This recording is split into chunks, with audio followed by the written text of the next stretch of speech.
Ketua Dewan Ekonomi Nasional Luhut Panjaitan menyebut akan ada keputusan Presiden soal pembayaran utang kereta cepat Jakarta-Bandung. Kepres tersebut akan terbit dalam waktu dekat.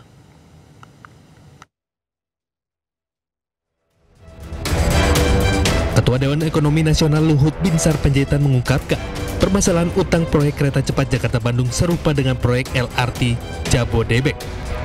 Luhut telah mengusulkan skema pembayaran utang kereta cepat Jakarta-Bandung kepada CEO Danantara Rosan Ruslani. Bahkan ia percaya diri dalam waktu dekat akan terbit Kepres tentang hal tersebut. Nunggu Kepres saja, ada Kepres dari Presiden mengenai timnya, dan saya sudah koordinasi dengan Pak Rosan, karena dulu saya yang nanganin, jadi supaya berlanjut, saya sudah beritahu Pak Rosan, dan Pak Rosan juga sudah sepakat untuk segera kita tangani bersama-sama. Nanti kita lihatlah, sama dengan LRT mungkin ada gap-nya itu berapa triliun, nanti dari situ kita cicil, sehingga dengan itu nanti bisa jalan. Tapi ingat ya, tidak ada public transportasi itu di dunia ini yang menguntungkan. Selalu banyak subsidi pemerintah, tapi tentu harus subsidi yang betul-betul terukur. Di sisi lain, mantan Menko Polhukam Mahfud MD menilai ada dugaan markup dalam proyek kereta cepat Jakarta-Bandung. Padahal saat itu banyak pihak yang menolak pembangunan proyek kereta cepat.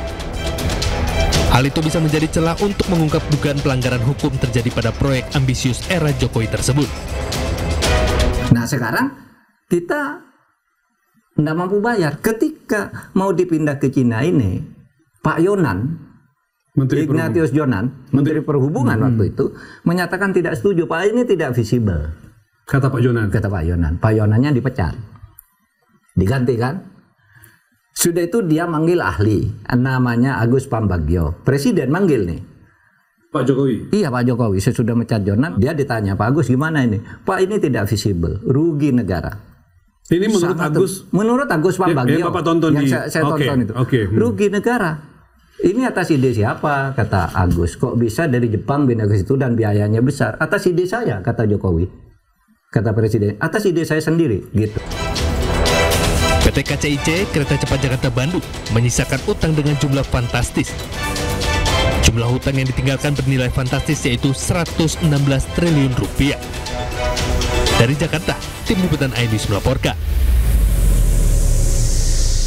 Ketua KPK Setio Budianto menanggapi pernyataan mantan Menteri Koordinator Bidang Politik Hukum dan Keamanan Mahfud MD terkait dugaan markup di proyek kereta cepat Jakarta-Bandung. Ketua KPK berharap apa yang diinformasikan Mahfud MD memiliki data pendukung yang lengkap.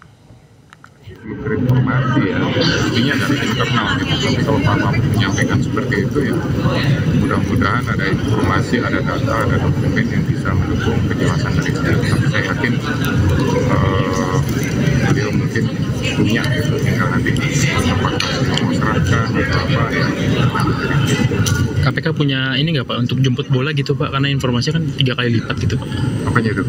Maksudnya mau jemput bola ke ya, untuk minta ditelaah dulu di level kedeputian, terus apa yang harus dilakukan dengan informasi tersebut.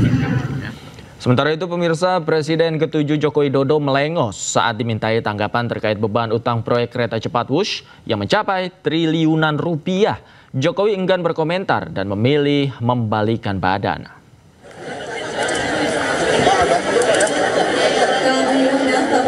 Hari ini saat menghadiri Disnatalis Fakultas Kehutanan UGM Yogyakarta, Presiden ke-7 Jokowi ditanya terkait kereta cepat Wush.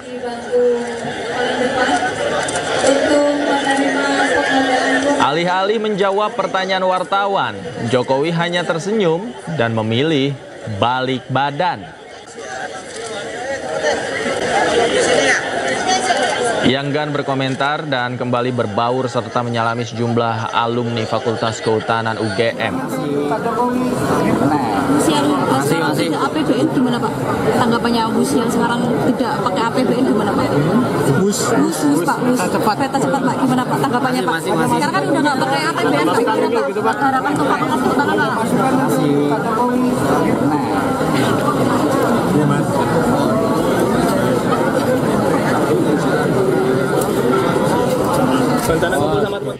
Pemirsa, saling lempar kewajiban bayar utang kereta cepat Jakarta-Bandung terjadi. Menteri Keuangan tetap enggan bayar utang PT KCIC menggunakan APBN.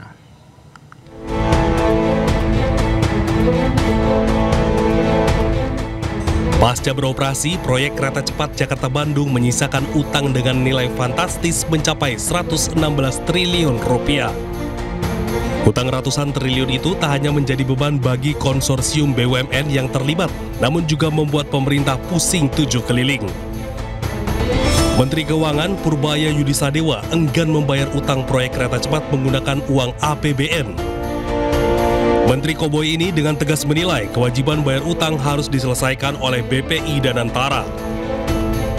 Begini, bukan utang yang nggak dibayar, kan pemerintah apa? Kalau dulu kan semuanya pemerintah yang tadinya begitu kan, tapi ketika udah dipisahkan dan seluruh dividen masuk ke Danantara, Danantara cukup mampu untuk membayar itu. Jadi bukan nggak dibayar utangnya, dibayar tapi Danantara bukan APBN.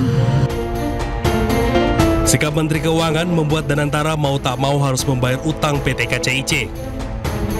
Tak hanya utang, pemerintah dan otoritas terkait juga harus mengusut dugaan markup pada proyek ini yang membuat beban utang membengkak dan merugikan negara. Dari Jakarta, Tim Liputan iNews melaporkan. Sementara itu, meski mendukung langkah Menteri Keuangan Purbaya menolak bayar utang WUS dengan APBN, Menko Polhukam Mahfud MD mengingatkan akan ancaman kedaulatan bangsa akibat utang WUS yang terus membengkak. Mahfud meminta Purbaya untuk mencari jalan keluar dan serta negara menyelesaikan secara hukum.